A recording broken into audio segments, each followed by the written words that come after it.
Well, for more, we're joined now from Rabat by freelance journalist Aida Alami. Thank you so much for speaking to us. I mean, first of all, there seems to be quite a lot of concerns about the sort of the foundations of this case. Many saying it was completely baseless. What are you hearing?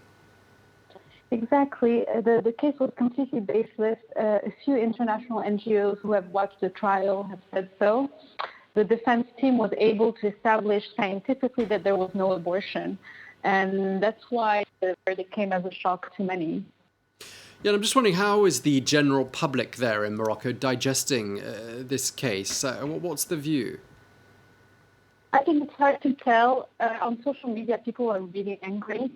They think it was unjust, that the verdict only happened, she only was found guilty because she's a journalist and not based on any other evidence. Yeah, you mentioned the fact that she's a journalist, and some people wondering whether perhaps her work had something to do with the charges that were levelled against her. I mean, what do you have to say about that, and what's been the reaction in the community of journalists there, given that she was a member of that community? Unfortunately, for the past two decades, a lot of journalists have been prosecuted for charges that are unrelated to their reporting, and it's kind of become a pattern.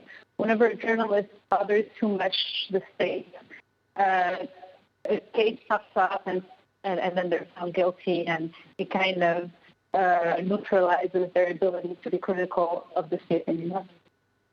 Okay, the line quality isn't great, but I'll just ask you one last question, and we'll try our best. I'm just wondering, how often do cases like this come to light in Morocco? I mean, are there an increasing number, or is there a decreasing number of cases relating to people's what we might say is their private life?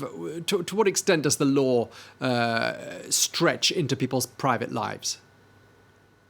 It's hard to tell, but just the journalists, we've had two cases in the last 4 years. So Hajar Raissouni this week, and 4 years ago it was the case of the investigative reporter Hajar Raissouni, who was found guilty of adultery and spent 10 months in jail. And the two cases are extremely similar in the way they were carried by the state. Okay, well, we're going to leave it there. Thank you very much indeed, freelance journalist Aida Alami in Rabat. Thank you for speaking to us.